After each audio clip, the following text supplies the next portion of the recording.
Hello everyone, welcome to textbook Bengali. তোমাদের সকলকে আরো একবার স্বাগত জানাচ্ছি টেক্সটবুক বেঙ্গলিতে। ভিডিওর থাম্বনেল থেকে বুঝে গেছো আজকের ভিডিওটা কি নিয়ে থাকছে। ছেলে বা মেয়ে নির্বিশেষে সকলের জন্যই তো আমি অনেক রকম ভিডিওই করি। আজকে তবে মেয়েদের জন্য থাকছে রেলওয়েতে বিশেষ একটি চাকরির পদ, যেখানে তোমরা যদি চাকরি পেয়ে থাকো, অনেক মেয়েরাই ভাবে যে ফিল্ড ওয়ার্ক কি, অফিস ওয়ার্ক কি, সেই বেসিসে এবং সব থেকে বেস্ট পোস্ট কি হতে পারে সেটা নিয়েই থাকছে এই সম্পূর্ণ ভিডিওটা। সকলকে বলবো ভিডিওটাকে একদম শেষ অবধি দেখার জন্য। অবভিয়াসলি সেটা তুমি ছেলেও হও বা মেয়ে হও, কারণ ছেলেরা অবভিয়াসলি জবের জন্য কোয়ালিফাইড বা এলিজেবল, তো তাদের জন্য থাকছে। আর এই ভিডিওর মধ্যে তোমাদেরকে ফুল ডিটেলসে শেয়ার করতে চলেছি। আর যারা আমাদের চ্যানেলে নতুন আছো, চ্যানেলটাকে কিন্তু ডেফিনেটলি সাবস্ক্রাইব করতে ভুলো না। চলো তাহলে শুরু করা যাক আজকের এই ভিডিওটা। ভারতীয় রেলে কেরিয়ার সুযোগের সেরা পদ যেটাকে বলছি আমরা JAA, junior account assistant cum typist. এটা কোন পরীক্ষার মাধ্যমে এই পদে নিয়োগ হওয়া যায়? বুঝতেই পারছো, এটা রেলওয়ের পরীক্ষার বা রেলওয়ের পোস্ট। নারীদের জন্য সব থেকে সুরক্ষিত, সম্মানজনক এবং সেরা ওয়ার্ক লাইফ ব্যালেন্সের একটা ডি শিফট রেলওয়ে চাকরি। সবার প্রথমে পদের বিবরণটা দেব, যেখানে জুনিয়র অ্যাকাউন্ট অ্যাসিস্ট্যান্টের বা টাইপিস্ট বলা চলে। এখানে সকাল 9টা থেকে বিকেল 5টা 8 ঘন্টার ডিউটি থাকছে। কোনো নির্দিষ্ট আলাদা কোনো নাইট শিফট নেই, এটা কিন্তু ডেতেই শিফট থাকে, এর কোনো নাইট শিফট হয় না। বিভিন্ন লোকো পাইলট বলো, গ্রুপ ডি বলো বা আরো অন্যান্য পদে কিন্তু রেলওয়েতে শিফটিং ডিউটি থাকে। অফিসের পরিবেশ সম্পূর্ণ এসি ডেস্ক নিয়ন্ত্রণে বসে, মানে তোমাকে অফিস জব বলতে পারো, এটা প্রপার অফিস জব। আর পোস্টিং কিন্তু তোমাদের হয় বিশেষ করে এক্স ওয়াই বা যে কোনো ক্যাটাগরি, তুমি যেই জোনে ফিল আপ করবে সেই জোনের হেডকোয়ার্টার, অর্থাৎ যেমন ধরো আমাদের সাউথ ইস্টার্ন রেলওয়ের হেডকোয়ার্টার রয়েছে গার্ডেন রিচে, সেই গার্ডেন রিচের অফিসে কিন্তু এই কলকাতা জোন তোমরা যদি কেউ এসিআর সিলেক্ট করে থাকো সেখানে কিন্তু পোস্টেড হয়। আকর্ষণীয় বেতন কাঠামো, যার জন্য সবার এই মোটিভেশন যে আমি কেন চাকরিটা করব, কারণ সেখানে কিন্তু থাকছে প্রচুর প্রচুর প্রচুর টাকা স্যালারি। বর্তমানে সপ্তম পে কমিশন অনুযায়ী বেসিক পে থাকছে 29,200 টাকা, ডিএ থাকছে, এইচআরএ থাকছে, এগুলো কিন্তু অ্যালোকেট হয়, ঠিক আছে, সবগুলো যুক্ত হবে।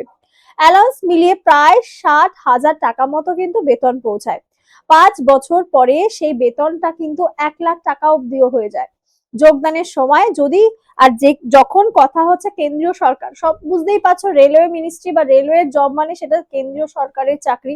এখানে কিন্তু অষ্টম পে কমিশন লাগু হলে প্রারম্ভিক বেতন হবে 80 থেকে 90 হাজার টাকা। আর ছুটি বা ওয়ার্কিং ডেজ কিরকম হিসাবে চলে, এটাতে বিপুল ছুটি রয়েছে।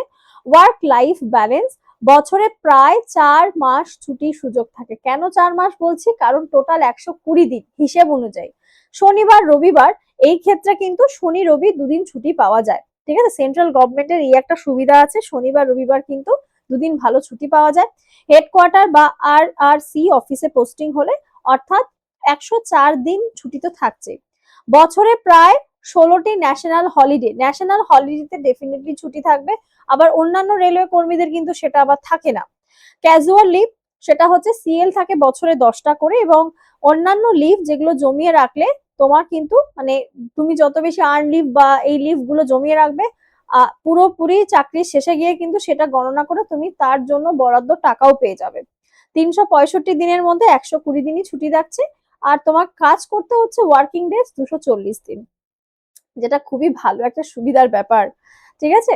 আর রেলওয়ে কর্মীদের এই যে, মানে সত্যি কথা বলতে পার্সোনালি এই যে রেলওয়ে কর্মীদের না এই যে সাবসিডি গুলো পায়, সেটা কিন্তু আলাদাই, অন্যান্য চাকরির ক্ষেত্রে কিন্তু সেটা আবার পাওয়া যায় না। যেমন ধরো বছরে 78 দিনের সমতুল্য বেতন পাওয়া যায়, যেটা দিওয়ালিতে বোনাস দেয় 17,971 টাকা।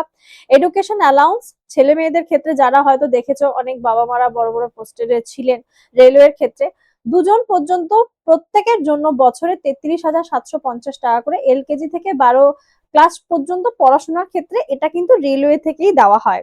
মেডিকেল সুবিধা, রেলওয়ে হাসপাতালে সম্পূর্ণ বিনামূল্যে পরিষেবা পাওয়া যায়।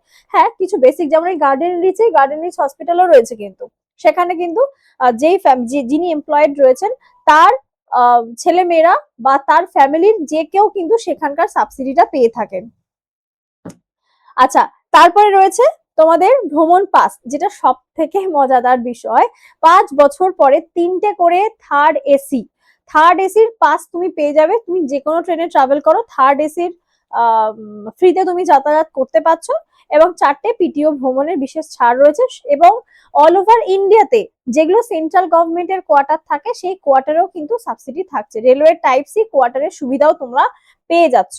শিক্ষাগত যোগ্যতার ক্ষেত্রে যদি বলো যে এত কিছু তো শুনলাম, তাহলে আমি আদৌ যোগ্য কিনা ম্যাম সেটা কি করে বুঝবো?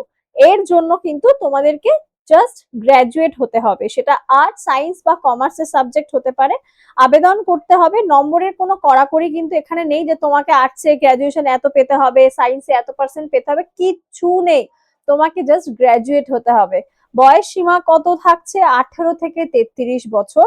এবং যদি তুমি ওবিসি ক্যাটাগরি হয়ে থাকো তাহলে 18 থেকে 36 বয়স সীমা ছাড়, আর এসসি হয়ে থাকলে 18 থেকে 38 বছর কিন্তু তোমার বয়স সীমিত থাকবে। এখানে মেডিকেল টেস্ট, এত কিছু বলছি, পরীক্ষাটাও বলবো ধীরে। এই পদের জন্য রেলওয়ের সব থেকে সাধারণ এবং ন্যূনতম যে মেডিকেল স্ট্যান্ডার্ড সেটা C2। C2টা হচ্ছে সব থেকে মিনিমাম। টেবিলে বসে কাজ করার মতো সুস্থতা থাকলে আপনি যোগ্য, তোমার মধ্যে যদি সেই ক্যাপাবিলিটি থাকে তাহলেই তুমি যোগ্য। চশমার কোনো ব্যাপার নেই। মাঠের মধ্যে গিয়ে তোমাকে দৌড়ঝাঁপ করতে হবে না, লাফাতে হবে না, কোনো ফিজিক্যাল টেস্টের পরীক্ষা নেই। আর কোনো নির্দিষ্ট উচ্চতার মাপকাঠি নেই যে তোমার এই হাইট আছে বলে তুমি পাস মানে পরীক্ষা দিতে পারবে, নালে পারবে না, কিচ্ছু নেই। আর এখানে প্রক্রিয়াটা কিরকম সেটা হচ্ছে, ইংরেজির কোনো চাপ নেই। তোমরা জানো রেলওয়ে পরীক্ষা মানেই উইদাউট ইংলিশ। এখানে কোয়ালিফাইং রাউন্ডে তোমাদের CBT 1 হবে, ম্যাথ থাকবে 30-তে, জিআই থাকবে 30 এবং জিকে থাকবে 40। এবার তোমরা গেস করেই নিয়েছো এটা কি ধরনের পরীক্ষা, সেটা বুঝতেই পারছো। এটা কিন্তু এনটিপিসি গ্র্যাজুয়েট লেভেলের পরীক্ষা দেওয়ার মাধ্যমে লেভেল 5 এর পোস্ট হচ্ছে কিন্তু এটা। তার জন্য ভালো নাম্বারটা তোমাকে তুলতে হবে CBT 2-তে। এই নম্বরের ভিত্তিতে মেরিট লিস্ট হবে। গণিত 35টা, জিআই 35 এবং কারেন্ট অ্যাফেয়ার্স 50টা, টোটাল 120টি প্রশ্ন থাকবে। সময় থাকবে তোমার 90 মিনিট।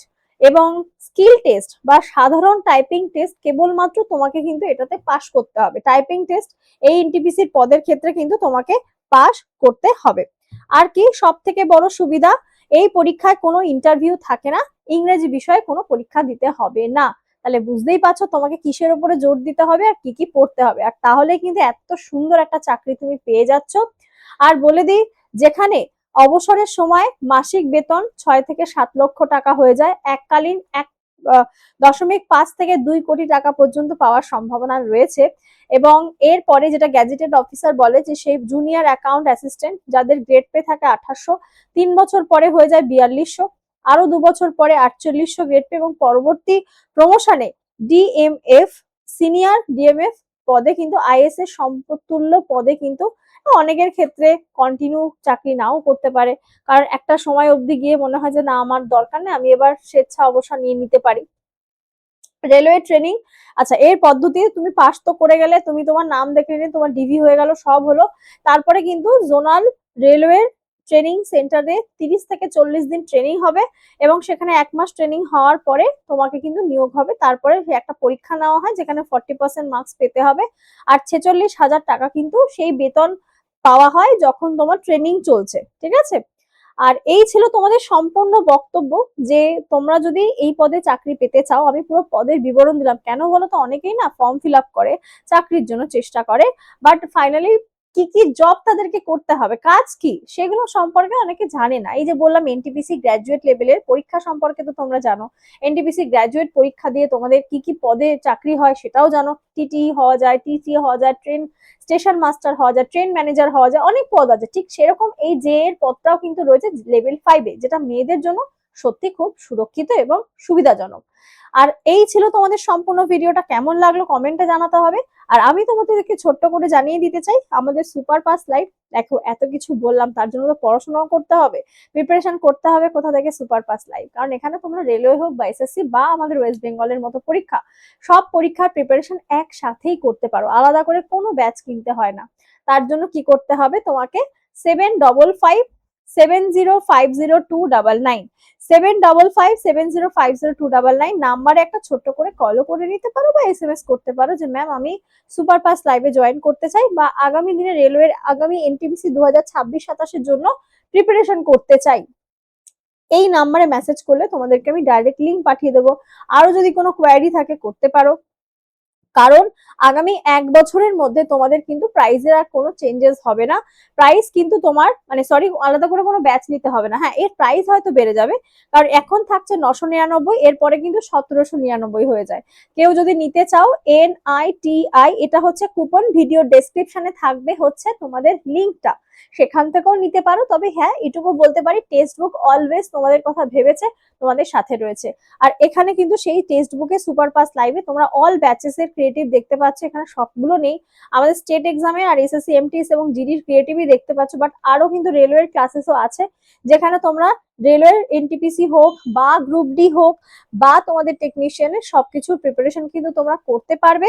আর এখানে এসএসসি এক্সামও রয়েছে, ইউপি বিহার ওয়েস্ট বেঙ্গলের মতো পরীক্ষার প্রস্তুতি একটা জায়গা থেকেই করতে পারছো, সেটা হচ্ছে কি সুপার পাস লাইভ। কেমন?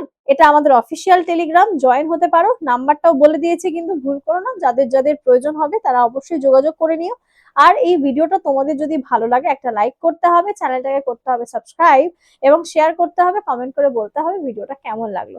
তাহলে আজকের মতো এখান থেকে বিদায় নিচ্ছি, দেখা হচ্ছে আবারও খুব শিগগিরই নতুন ক্লাসে নতুন ভাবে।